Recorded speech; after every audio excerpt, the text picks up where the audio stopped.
जय हिंद दोस्तों। मास्टर जी info channel पर आप सबों का स्वागत है। दोस्तों आज हम लोग देखने वाले हैं संविधान के कुछ महत्वपूर्ण अनुच्छेद जो कि बिहार सचिवालय एग्जाम और 68वें बीपीएससी एग्जाम के लिए काफ़ी महत्वपूर्ण होने वाला है।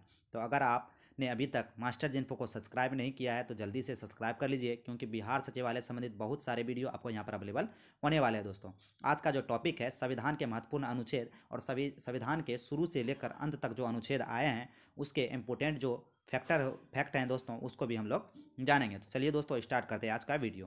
देख सकते हैं दोस्तों, पहले बात करें संविधान के महत्वपूर्ण अनुच्छेद की, तो संविधान में टोटल की बात करें दोस्तों तो 22 भाग हैं, 395 अनुच्छेद हैं और 12 अनुसूचियां हैं। संविधान में 22 भाग हैं, 395 अनुच्छेद हैं और 12 अनुसूचियां हैं। बात करें दोस्तों भाग 1 के बारे में, तो भाग 1 में अनुच्छेद 1 से 4 में संघ एवं उसका राज्य क्षेत्र है। क्या है दोस्तों? संघ और उसका राज्य क्षेत्र है। अनुच्छेद 1 के बारे में बात करें तो भारत राज्यों का संघ होगा, यह अनुच्छेद 1 में कहा गया है। कई बार पूछा जाता है दोस्तों कि किस अनुच्छेद में कहा गया है कि भारत राज्यों का संघ है, तो अनुच्छेद 1 में यह बात कहा गया है। सेकेंड है अनुच्छेद दूसरा, नए राज्यों का प्रवेश। अनुच्छेद दूसरा में कहा गया है नए राज्यों का प्रवेश। अनुच्छेद 2 में बात करें, अनुच्छेद 3 में राज्यों के क्षेत्र सीमाओं और नामों में परिवर्तन, यानी कि किसी राज्य की सीमा और किसी राज्य के नाम में अगर परिवर्तन करना है तो अनुच्छेद 3 के तहत किया जाता है। बात करें भाग 2 के बारे में, तो भाग 2 अनुच्छेद 511 के बीच एक नागरिकता है। भाग 2 अनुच्छेद 5 से अनुच्छेद 11 के बीच नागरिकता का वर्णन है। ठीक है दोस्तों। भाग 3 की बात करें दोस्तों, भाग 3 अनुच्छेद 12 से 35 में है। अनुच्छेद 12 अनुच्छेद 35 के बीच है, मौलिक अधिकार कहा जाता है। भाग 3 मौलिक अधिकार कहा जाता है दोस्तों। ये भाग 3 संविधान के भाग 3 और अनुच्छेद 12 से अनुच्छेद 35 के बीच है दोस्तों। ठीक है, तो मौलिक अधिकार के बारे में जान गए। मौलिक अधिकार जो टोटल है दोस्तों वो 6 मौलिक अधिकार हैं, उसके बारे में जानते हैं। समता का अधिकार, स्वतंत्रता का अधिकार, शोषण के विरुद्ध अधिकार, धार्मिक स्वतंत्रता का अधिकार, संस्कृति का अधिकार और संवैधानिक उपचारों का अधिकार। फिर से देख लेते हैं दोस्तों, मौलिक अधिकार 6 हैं, पहले 7 थे लेकिन अब 6 हैं। समानता का अधिकार, स्वतंत्रता का अधिकार, शोषण के विरुद्ध अधिकार, धार्मिक स्वतंत्रता का अधिकार, संस्कृति और शिक्षा संबंधी अधिकार, संवैधानिक उपचारों का अधिकार। बात करें दोस्तों भाग 4 का ए अनुच्छेद जो है 51 का ए में मौलिक कर्तव्य की चर्चा है। भाग 4 का ए अनुच्छेद 51 का ए में मौलिक कर्तव्य की चर्चा है दोस्तों। इसमें सरदार स्वर्ण सिंह समिति की सिफारिश पर 42वां संवैधानिक संशोधन 1976 द्वारा भाग 4 का ए में भाग 4 में 4 का ए जोड़ा गया, अनुच्छेद 51 में 51 का ए जोड़ा गया और मौलिक कर्तव्य की चर्चा उसमें की गई। भाग 4 में दोस्तों क्या है, तो भाग 4 में नीति निर्देशक तत्व की चर्चा है। तो चलिए दोस्तों देखते हैं अगले टॉपिक की। अगला जो टॉपिक है भाग 5 से चर्चा करें। भाग 5 अनुच्छेद 52 से अनुच्छेद 151 के बीच है। भाग 5 अनुच्छेद 52 से 151 के बीच है। बात करें राष्ट्रपति की, तो राष्ट्रपति अनुच्छेद 52 के तहत भारत का एक राष्ट्रपति होगा। अनुच्छेद 53 के तहत शक्ति और उनका कार्य है, यानी कि कार्यपालिका का जो प्रधान होगा राष्ट्रपति होगा। अनुच्छेद 54 के तहत राष्ट्रपति का निर्वाचन होगा। वहीं इसमें 101 जोड़ने पर दोस्तों ये देख सकते हैं क्या होगा, 101 अगर हम लोग जोड़ दें अनुच्छेद 52 में अनुच्छेद 101 जोड़ दें तो अनुच्छेद 153 हो जाता है, तो राज्यपाल का पद अनुच्छेद 153 के तहत। वहीं बात करें कि अनुच्छेद 154 में शक्ति और कार्य है राज्यपाल का। अनुच्छेद 155 में निर्वाचन होता है राज्यपाल का।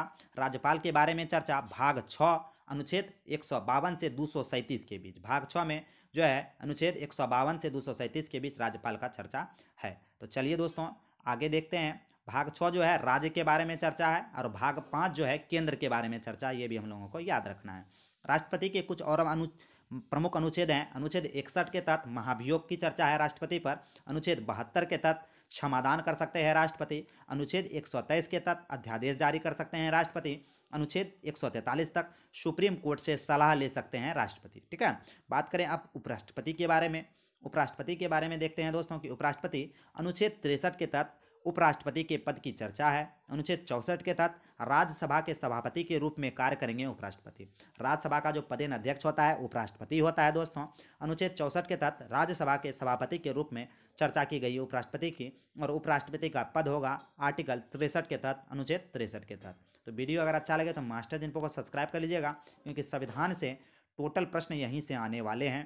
ठीक है, आपके एग्जाम में। प्रधानमंत्री और मुख्यमंत्री, प्रधानमंत्री की बात करें तो अनुच्छेद 75 के तहत मंत्रिमंडल की चर्चा है, अनुच्छेद 74 के तहत मंत्रिमंडल की चर्चा है, अनुच्छेद 75 के तहत भारत का एक प्रधानमंत्री होगा, अनुच्छेद 76 के तहत महान्यायवादी की चर्चा है।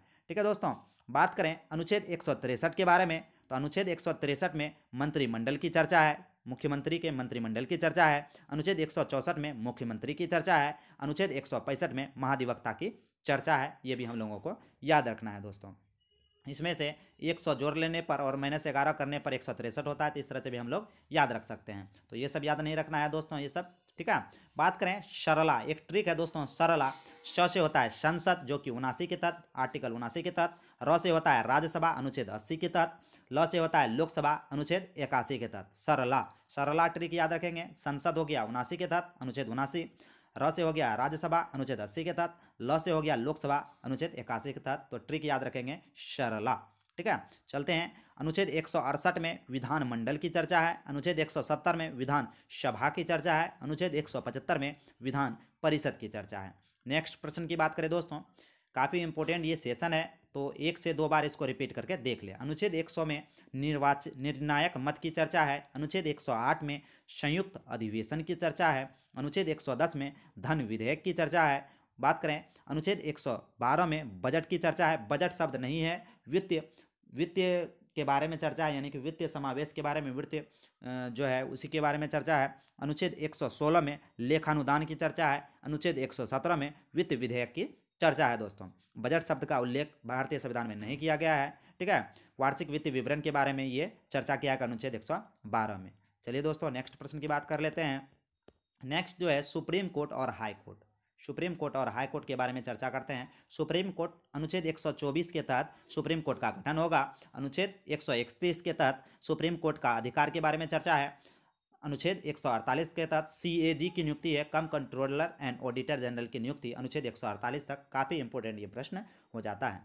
अनुच्छेद 214 के तहत राज्यों के जो है हाई कोर्ट की चर्चा है, राज्यों में हाई कोर्ट होगा, अनुच्छेद 214 के तहत। अनुच्छेद 216 के तहत हाई कोर्ट का गठन किया जाएगा, अनुच्छेद 216 के तहत। चलते हैं दोस्तों नेक्स्ट प्रश्न की, केंद्र राज्य संबंध के बारे में हम लोग चर्चा करते हैं। केंद्र राज्य संबंध के बारे में है अनुच्छेद 249 जो कि राज्य सूची विषय पर कानून बनाने की शक्ति का चर्चा है। अनुच्छेद 250 के बारे में बात करें, आपातकाल के दौरान राज्य सूची विषय पर कानून बनाने की शक्ति केंद्र के पास है। अनुच्छेद 262 नदी जल विवाद की चर्चा है। अनुच्छेद 263 अंतर्राज्य परिषद की चर्चा है। अनुच्छेद 280 वित्त आयोग की चर्चा है। अनुच्छेद 312 अखिल भारतीय सेवा IAS IPS और IFS की चर्चा है। अनुच्छेद 312 में अनुच्छेद 315 की बात करें, संघ एवं राज्य के लिए लोक सेवा आयोग की चर्चा है। अनुच्छेद 312 में संघ एवं राज्य के लिए लोक सेवा आयोग की चर्चा है। तो इस विषय को भी आप रिपीट कर लें, 1 से 2 बार वीडियो को पॉज करके देख लें दोस्तों। हम बात करें निर्वाचन आयोग की, तो निर्वाचन आयोग की चर्चा अनुच्छेद 324 में की गई है। निर्वाचन आयोग की चर्चा अनुच्छेद 324 में की गई है। वहीं राजभाषा की चर्चा अनुच्छेद 343 में हिंदी के बारे में की गई है और लिपि देवनागरी कही गई है। राजभाषा में अनुच्छेद 343 में जो है हिंदी के बारे में चर्चा है और लिपि के बारे में देवनागरी की चर्चा है अनुच्छेद 343 में। आपातकाल के बारे में चर्चा करें दोस्तों, अनुच्छेद 352 में राष्ट्रीय आपातकाल के बारे में चर्चा है। अनुच्छेद 356 में राष्ट्रपति शासन की चर्चा है। अनुच्छेद 360 में वित्त आपात की चर्चा है। फिर से देख लेते हैं दोस्तों, आपातकाल के बारे में कई बार प्रश्न पूछा गया है, तो हमें इसे याद रखना है। अनुच्छेद 352 में राष्ट्रीय आपातकाल की चर्चा है। अनुच्छेद 356 में राष्ट्रपति शासन की चर्चा है। अनुच्छेद 360 में वित्त आपात की चर्चा है। नेक्स्ट प्रश्न की बात करें संविधान संशोधन की, तो संविधान संशोधन की बात करें तो अनुच्छेद 368 में संविधान संशोधन की चर्चा है। नेक्स्ट प्रश्न की बात करें दोस्तों, अगला जो सेशन है अन्य महत्वपूर्ण, अनुच्छेद 17 जो है अस्पृश्यताओं का अंत है। आर्टिकल 17 में अस्पृश्यताओं का अंत काफ़ी बार पूछा गया है। अनुच्छेद 29 में अल्पसंख्यक हितों का संरक्षण है, तो ये भी कई बार प्रश्न पूछा गया है। अनुच्छेद 40 में पंचायती राज प्रणाली की चर्चा है, ये भी कई बार पूछा गया है दोस्तों कि पंचायती राज का उल्लेख अनुच्छेद 40 में किया गया है। आर्टिकल 32 में संवैधानिक उपचारों के अधिकार के बारे में चर्चा है, heart and soul of Indian constitution. ठीक है, तो अनुच्छेद 32 को जो है भारतीय संविधान की आत्मा कहा गया है। किसने कहा है, तो किसने कहा है भारतीय संविधान की आत्मा, तो अनुच्छेद 32 को डॉक्टर भीमराव अम्बेडकर ने संवैधानिक उपचारों का अधिकार और भारतीय संविधान की आत्मा कहा है। तो दोस्तों आज का ये जो सेशन था इंपॉर्टेंट जो अनुच्छेद हैं जो कि एग्जाम में पूछे जाने वाले हैं और बार बार रिपीट होने वाले प्रश्न थे, उसी को मैंने एक वीडियो में इंक्लूड किया है। तो ये वीडियो आपको कैसा लगा एक बार कमेंट करके जरूर बताएं। बिहार सचिवालय के लिए ये रामबाण सीरीज होने वाला है दोस्तों, तो एक बार वीडियो को दोबारा से जरूर रिपीट करके देख लें, सभी अनुच्छेद को याद रख ले दोस्तों, जिससे आगामी एग्जाम में आपको काफ़ी मदद इस वीडियो से मिलने वाली है। तो मिलते हैं अगले वीडियो में, हंसते रहिए मुस्कुराते रहिए। और हाँ दोस्तों, मास्टर जी इन्फो को सब्सक्राइब जरूर कर लीजिएगा। इस क्लास का PDF पाने के लिए आप टेलीग्राम चैनल को भी ज्वाइन कर लीजिएगा। जय हिंद दोस्तों।